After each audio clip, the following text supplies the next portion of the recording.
Ni dantanfɛn min filɛ nin ye a bɛ fɔ nin ma ko juguni. N bɛna zominɛ dalilu de d'i ma juguni golo kan. N delila ka kuma a kan. Maa min b'i fɛ Ala k'i ka bitigi kisi sonyɛni jugu ma, k'i ka du kɔnɔna latanga ka bɔ zon tɔɔrɔ ma, juguni golo de b'a kɛ. Aya dɔ bɛ suratu Yasinu kɔnɔ. U b'a fɔ a ma ko waja'alna min bayni aydihim saddan wa min khalfihim saddan fa aghshaynahum fahum la yubsiruna. I bɛ nin aya in sɛbɛn papiye jɛman 2 kan. I bɛ kelen melenge ɲɔgɔn na. I b'a don juguni golo kɔnɔ. O tuma i bɛ dingɛ tigɛ i ka bitigida la walima i ka du donda la. I bɛ ani juguni golo don o dingɛ in kɔnɔ ni ka bɔgɔ kan k'a datugu. Papiye jɛman tɔ kelen i b'a melenge ni gari ye. I b'a siri i ka bitigi da la walima i ka du da la. Wallahi n kalina Ala bonyana mɔgɔ o mɔgɔ ye nin kɛ, ni zon sela ka don o bitigi kelen kɔnɔ k'a bɛ sonyɛni kɛ, a tɛ se ka bɔ fo mɔgɔ k'a minɛ. Wa ni zon donna o du kelen kɔnɔ k'a bɛ sonyɛni kɛ, a tɛ bɔ abada fo tigɛ ka k'a la. O tuma na nin y'o dalilu wulibali dili i ma juguni golo kan.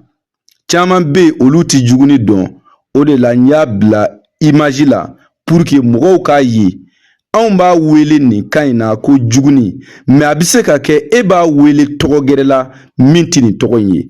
O de la n y'a bila image la pour que bɛɛ ka wasa n'a ye. Maa min mana kɛ Ala ka barika don a la. Caman bɛ bi sonyɛni jugu de ye olu mako sa. Dɔw ka bitigi binna k'a sabu kɛ sonyɛni jugu ye.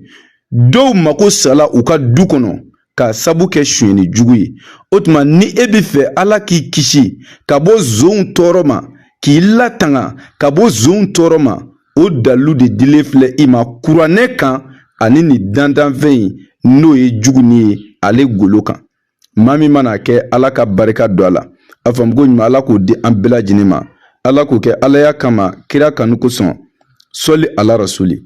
Ne y'a fɔ aw ye diɲɛ fɛn bɛɛ ye sababu de ye, wa ɲɛnamaya yɛrɛ sigilen don sababu kan. Maa min b'i fɛ Ala k'i sɔn nafolo la, teliya la, karabali la, k'a sɔrɔ i ma baara jugu kɛ, k'a sɔrɔ i ma sitanɛ baara kɛ, conséquence tɛ min na, a dalilu bɛ kuranɛ kɔnɔ. Sura dɔ bɛ yen a bɛ fɔ a ma ko suratul waqi'a. O de ye nafolo dalilu kɛnɛma de ye Ala ka kuranɛ kɔnɔ. Ale baara a saraka ye sɛ jɛman den 3 ye, mais a baara bi kɛ 30,000, nka i bi 15,000 de sara fɔlɔ ani ka sɛ sɔngɔ 1,800. An bɛ baara kɛ, baara jaabi sɔrɔlen kɔ i b'i ka wari tɔ sara. I bi yɔrɔ o yɔrɔ, i bɛ dugu o dugu, i bɛ jamana o jamana, bɛɛ bɛ se ka iza wakati nafolo baara kɛ. Ale ye nafolo baara ye min ka teli kojugu, wa n'i y'a kɛ sitanɛ baara tɛ, conséquence t'a la, baara jugu foyi tɛ. N'i y'a kɛ i b'a a nafolo sɔrɔ, siga foyi t'a la. O tuma ale baara in n'i mako b'a la, i bɛ se ka weleli kɛ an ka téléphone numéro, o ye +223 72 24 02 98. I bɛ se ka weleli kɛ o numéro la. Ni Ala sɔnna n'i ka sababu b'an bolo, i ni garibukɛ yɛrɛ bɛna ɲɔgɔn sɔrɔ. An bɛ to k'o dugawu de kɛ maa o maa ka sababu bi anw bolo, yarabi Ala k'o tigi ɲɛsin an ma, an ka se k'o tigi dɛmɛ ka bɔ a ka gɛlɛya kɔnɔ, ka bɔ a ka tɔɔrɔ kɔnɔ. Ala k'o k'an ye Alaya yɛrɛ bonya kama kira kanu kosɔn. Sɔli ala rasuli.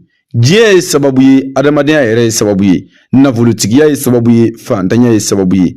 O tuma na diɲɛ dɔnnibaa bɛɛ bɛn'a kan kuranɛ kɔnɔ ko nafolo dalilu min ka teli kosɛbɛ, o sura de filɛ nin ye ni o ye iza wakati yɛrɛ de ye. Suratul waqi'a ale de ye nafolo baara ye min ka teli, dɔnnibaa bɛɛ bɛn'a kan.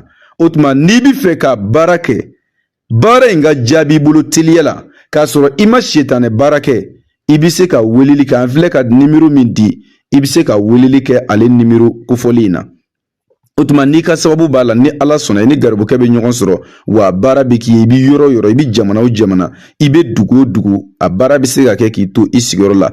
I dan ye k'i ka wari kilancɛ 15,000 ani ka sɛ sɔngɔ sara. An bɛ baara kɛ, baara jaabi sɔrɔlen kɔ i yɛrɛ